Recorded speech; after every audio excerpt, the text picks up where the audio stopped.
Hi everyone and welcome to One Autistic Person. This is a different video to what I usually do. So this is looking at 9 videos, shorts on YouTube that look at other people's autistic joy, and then at the end I'm going to talk a little bit about my journey with autistic joy and how I sort of have become to embrace it and to unmask, and how that looks for me, and how exhilarating and freeing it was once I started doing that, but also looking at the reasons why it took so long for me to get there. That's going to be very short at the end. I want most of this video to just be all about watching autistic people experience joy to the fullest extent that we do. So this is video number 1.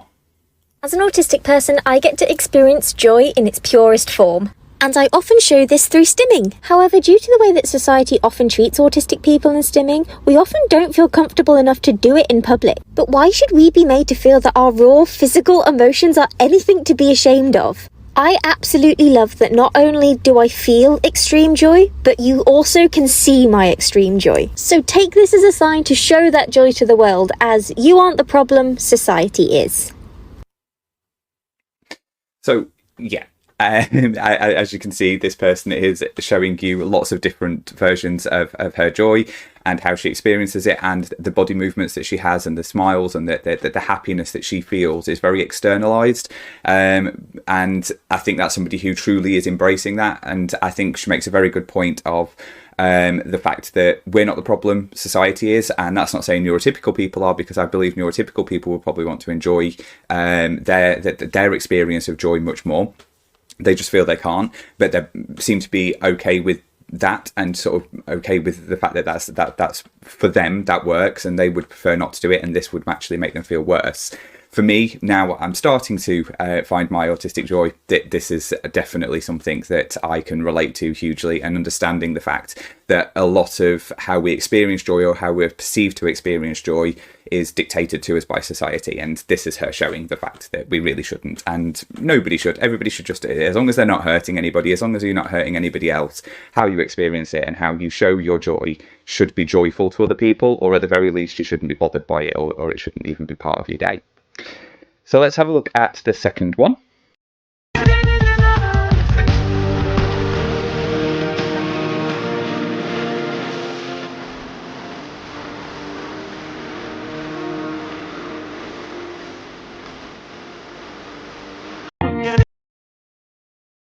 Yeah, so that is again pure joy, that feeling of pent up.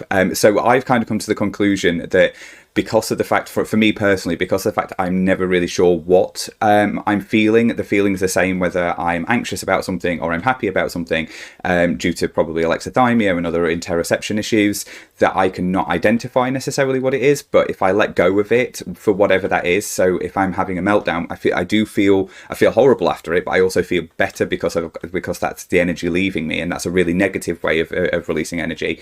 But doing something like this and jumping about and moving your body in a way that isn't like going to the gym or something like that necessarily. I'm not saying that going to the gym isn't autistic joy in itself, because I'm sure it is for many people, but for me it's not. So there's a lot of issues that come with that, but for me, the jumping around and shaking my body and shaking my hands and shaking my feet, moving my feet, dancing in my own way of dancing and enjoying that feeling is really, really beneficial when I actually feel it in a positive way, when I know that what's happening around me is positive and I feel free to do it. And I do wonder how much of my negative reaction to things is because I'm holding that in so much. So it's really poignant that she's put on here what's unmasking.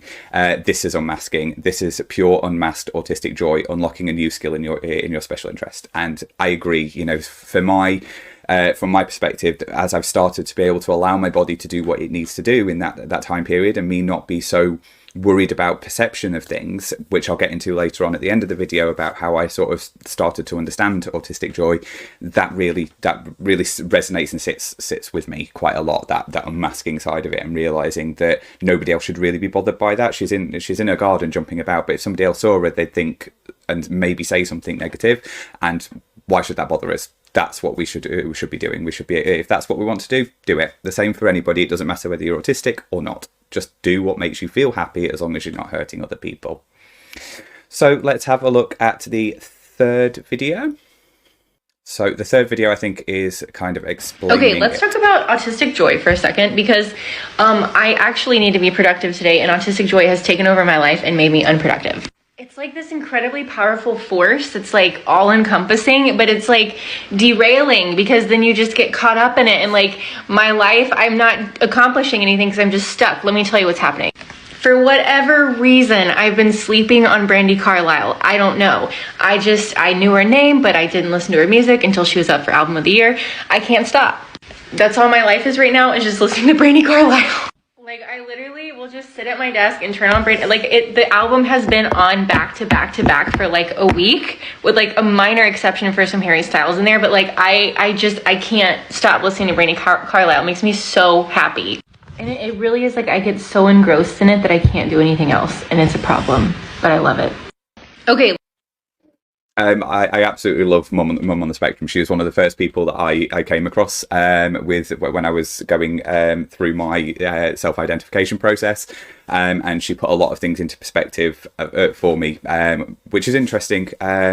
Because I didn't expect her to right at the beginning, because she was quite formal in the way she did things. But then when I watched more of the things, she was doing less formal things and some more formal things, and it was quite interesting. So I kind of put her to one side at the beginning, but as that time went on, she actually became quite a big part of me understanding myself by her looking at herself in relation to family interactions and that kind of thing. So she's a really good person to help with people understanding things from a bigger picture perspective.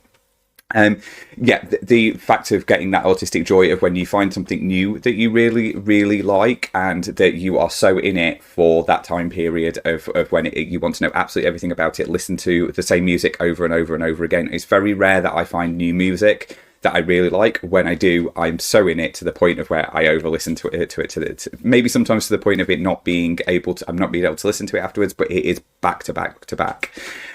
So yeah, I get what she's saying there, and it is debilitating. It can sometimes be to the point of where that is the one thing that you think about day and night for weeks on end, and I can get like it with various other things. There is another video, I'm going to touch more on that in a second, which I feel relates more to that as well. But yeah, that feeling of something new that you absolutely love, and then your brain latches onto it and you want to know everything about it, and nothing else matters, and getting out of that and getting any executive function outside of that is really difficult. So like she said, it's a problem, but I love it, and that's how I feel. It's like, I know these things can be a problem sometimes, but I love the fact that that's the way I am. So obviously that comes down to sort of making sure that you routine things in and that kind of thing, and take yourself away from it, but that feeling is undescribable. So let's have a look at the next video. It's like really it's like absolutely throwing it down, and like I'm too embarrassed to go and stand out in it for a long time, but I just had to go and stand in it because like I love the rain so much. I love just standing in the rain, like it makes me so happy. Is there anything else, like is there anything that you can do to like simulate like standing in the rain?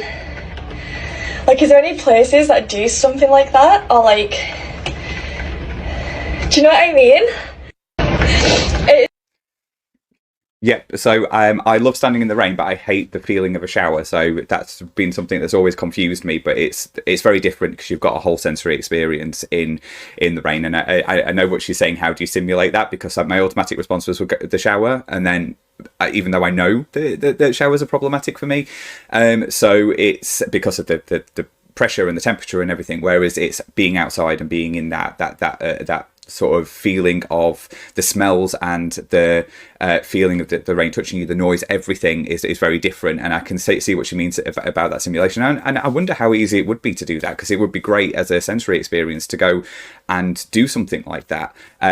But again, she said, I'm embarrassed to go and do it. We shouldn't be embarrassed. You want to go and sing in the rain. We actually have a song called Singing in the Rain. Clearly people like doing it, and there's a reason why lots of people like the song Singing in the Rain, and there's a dance that goes along with it. There's, it wasn't just singing, it was being out and being joyful in the rain. So clearly that is joyful for people. It's only social expectations that stop us from doing that. So I love the fact that she's gone and done that and spent that time in the rain, and she's so happy about it. And everything about her is just exuberating happiness and joyfulness. And over something that is such a small part of life generally, it can make you so happy, go for it. Go and do that. Go and dance in the rain. So I am going to get the next video. So this one is from the perspective of an ADHD, so somebody who has autism and ADHD like I do, and I completely get this one. Floppy sleeves. Floppy sleeves.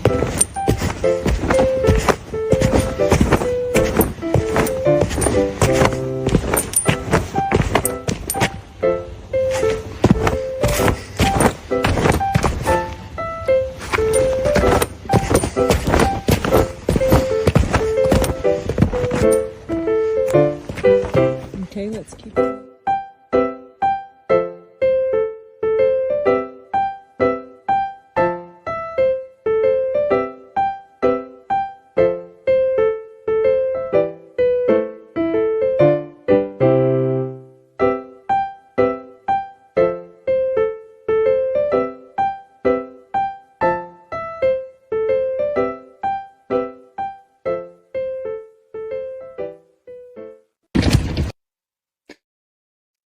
So I got it from the sleeves perspective. So when he said the floppy sleeves thing, when I first saw this, I love the feeling of having, if the sleeves are heavy, to sort of like bash the sleeves against me. I will do that. So I haven't done what he's done there. I am going to try it because I think that would be really good from a sensory perspective.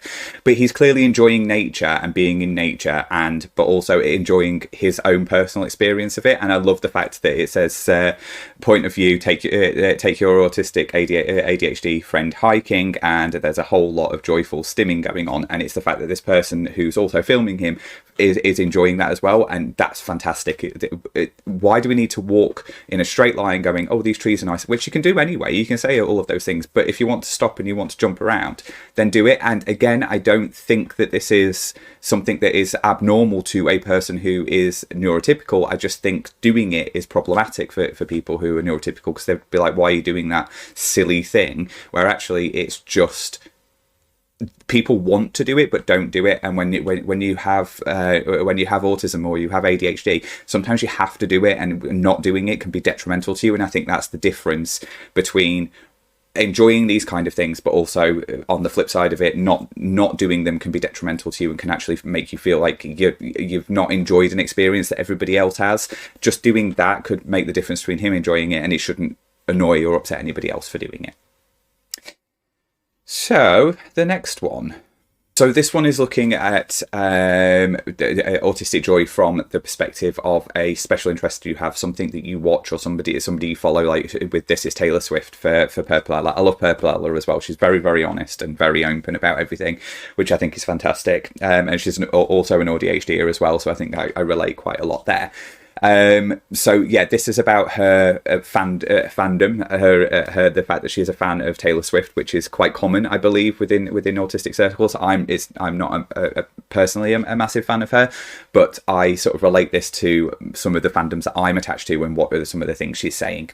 As an autistic ADHDer, Taylor as an obsession is just perfect. Firstly, there's like the Easter eggs and the little hints that she drops, and the theories that are on the internet of like, this might mean that she's releasing this on this date, or this song is connected to this story. Being able to focus on those tiny details really satisfies my research brain. Then there's the community around the fandom. I put up a video about my obsession with Taylor, and it reached like nearly 1 million views on Instagram, and the entire comment section is just really lovely. Just people being like, welcome, we're so glad to have you here. There's nothing negative. And finally, the bridges. I'm sorry, but I love verbal stimming. It's like playing a song over and over and learning all the words has always been a thing I've really found like regulates me.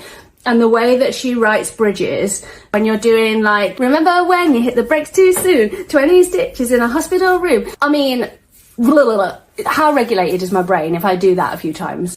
As an autistic ADHDer, Taylor as an obsession is just perfect. Firstly, there's like the Easter. So I was that engrossed in that, then I didn't even realise that it had gone back to the beginning of the video. So so I get that from. So I don't dislike Taylor Swift songs. It's just not a special interest of mine. But I do get what she means about the bridges, and I get that with music quite often as well. And when things are a little bit tongue-tied, but enough to make my brain be interested in it. But from the research brain side of things, Doctor Who is a big thing for me, as I've spoken on the channel quite a lot. And I realised in the most recent series of Doctor Who that Russell T Davies was really, really good for my brain because I spend the whole time researching. Because he goes backwards as well, so he looks at old Doctor Who stuff that I haven't necessarily watched. So I then go back and I will find the Easter eggs from that, and then try and compile something together. And love coming up with the plans of what I think they're planning, what I think is happening, and looking back and looking forward, and seeing where he's trying to fit it in from a societal perspective, because he tries to do that as well. So there's a lot of Easter eggs in Doctor Who, and it's very, very good for an ADHD's brain. So I very much relate to that from a different perspective, and it's a TV show, but I am so absorbed in that TV show at that point for that series, and then I can watch them again and again and again afterwards, of course. But I'm never worried about what's going to happen at the end, because I might not even, right at the end of it, I might not think, oh, this is the best thing. But actually, afterwards, I love the fact that it's all come together and I've got that story together that I can piece everything together afterwards. But it keeps me going for the 6 weeks, 8 weeks that it's on. It keeps me going with constantly trying to research and look at what things are and what might be the meaning behind things. Yes, again, it is completely like Mum on the Spectrum. It's completely in that time period. That's 7-8 weeks of Doctor Who being on. That's me completely thinking about that and nothing else. But it's really, really good for me from a sensory perspective, and I feel very, very balanced and regulated, as she said with what she was saying. So the next one. This one, I think probably I felt an attachment to because I love sea life. So this was this sort of made me feel like, oh, this is kind of the kind of thing I would do if I go to a sea life centre, because I've got a million annual pass and I like going to sea life centres, and I get this excited. In my head, it's only very recently that I've been able to get really excited about it, but it's something she says as well, which I love. So let's have a look at this one. I'm so excited. Oh, look at that one. Do you want to eat those? It pooped you. It's the same way this came like, you're so cute. Did you see a picture of your guy?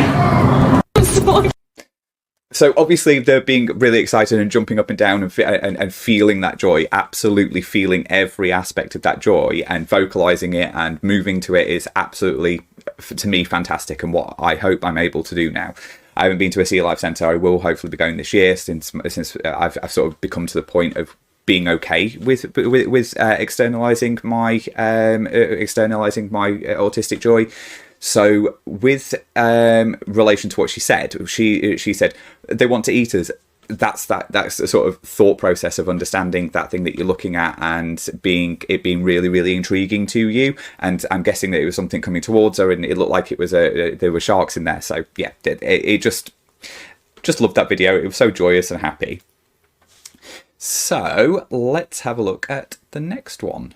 So I think with this one just shows happiness at its best, with somebody that is comfortable in the environment they're in, and it just makes me feel very, very happy seeing this. It makes me realise how much I'm privileged to be in a situation that I'm in, where I could do this. I could be really excited by something to this extent and not feel like I have to stop that. And that's not always been the case throughout my life, and it is now. And I just love this.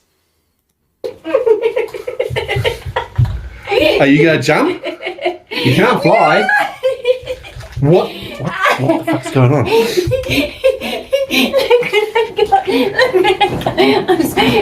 she at? I'm so excited. Seriously, she is really excited. She's on drugs. Okay, No, she's not on drugs, but she's really excited. We'll get to that. We'll get. Oh my goodness. She's got a magnifying glass! About friggin' time, Mini Brands by Zuru. I take it back, Zuru. She's got the magnifying glass. But sponsor me. For that is all I can say, because now we've got the peace now reigns on earth. No, seriously. You don't understand What? It's a big dip. The smallest, smallest things. If you are a break big it, you're dead. deal. Wow! Joking. Not touching your magnifying glass. It's So the miniverse stuff, the little minis, I know a lot of people have a big place in their heart for it. Not something I'm personally interested in, but there are many things that I've collected over my life when I've not known what I was getting. So things like 𝐟𝐨𝐫𝐿 when I was a kid, I needed to get all of them. And I remember when I got the last one, the one that I'd been wanting for ages, and I can remember getting so excited and screaming and being really happy. And it was at school when I opened them, and that ended with it being me being looked at as being like very strange for the fact that I got so excited about it. But I was having that kind of response to it, jumping up and down, as you'd expect a child to do. But I think I may have been a bit too old at that point to be into them. I was it was the last part of secondary school, primary school, and I think that I maybe was a bit too old now when I look back on it in the view of society. But the fact that she's so happy, and these people around her know her so well, that they knew that this thing was so important to her, and they made it as important to them as well, which is fantastic. And again, anybody should be doing that. If they're people you love around you, be as excited as they are about something, even if it's not something you're really interested in. So with all of the other ones, they've all been adult based, because I really don't like generally sort of exploiting autistic children and people putting things about autistic children on there. But I thought this one was really good, and it was something that I wanted to show. And it's about a young boy who in him doing his art. But I think it makes some other points around where that I've already kind of made in relation to this, regarding not being told what to do and not sort of going to societal norms, and a joy getting stopped because of that, so or at least hindered. So I thought this one was quite interesting, and let's have a look at it. Until we realized how much artistic expression. Oh my gosh. Love it. I have thoughts on how he's holding His path. Right. I'm also here for it. Yes. Kind of like just to preface. To next video. Oh, buddy. Okay. It was like in pieces, like a next little bit one's- of the head, a little bit of the foot. Like, This next one's also him. So we're going to see the artist behind the photo. Oh my gosh. That's amazing. 5, 6, 7, 8. 5, 6, 7, 8. That is so good. 6, 7, 8. No Beautiful. way. That is beautiful. Massive effort, great detail, I wanna and I know- love like the color representations. The thing I was going to say about the hands, obviously we have OT, we have all that to Yes. try and teach the correct way to hold pens, but I also am kind of like, that's his joy. It looks Yeah. fun for him. That's his joy. Yeah, there's the issue there is like the person in the video said, that we have things like OT, occupational therapy, which is teaching people how to hold things. He doesn't need to hold his pen any differently. He's extremely good at art, way better than I am, way better than many people are in the world. So are we stopping people from having that joy and being able to create these amazing things in the way that they create them? As she said, he did them in kind of a modular way, like he was taking the picture out of his head in like a jigsaw pieces and drew them. And that frog at the end, absolutely amazing. So for me, that's kind of where the problem lies, and I don't want to make this into a problem video at all, but there has to be that sort of understanding of the fact of stop making people try and do things in your way, because actually it might be that they're quite good, they're better at doing it in their way. And I think sometimes we're stopping really good people being able to do really good things and enjoy their life so much more and be so joyous around people, because of the fact we're trying to stop it and go, well, society says you should do that. Because the only reason to hold a pen that way, it might be because you think, well, that person needs to write that way. But if it's difficult and then they don't pick a pen up again, then they may never pick up a pen up and do this again. So there has to be some kind of compromise in the middle of those two things. And therefore, that's my point. So for me, with Autistic Joy, I didn't really understand what it was, because I didn't really experience any kind of joy. I always felt like I was always in that anxious level, and there was no change in anything. And it wasn't until I started sort of researching autism, and I realized that this was a thing, that I could experience joy in different ways. And for me, I experience it in a few different ways. So I enjoy it in a outward way. So the best thing for me to sort of put my version of this on is when I go to Tenerife, because it kind of covers all autistic joy for me. So I have the planning and the ability to be able to put everything together to say this is exactly what we're going to do and put a routine in. So that's really good. And I feel really joyous about creating a plan of what we're going to do when we're away. There's loads of problematic things around it, which I'm not going to get into.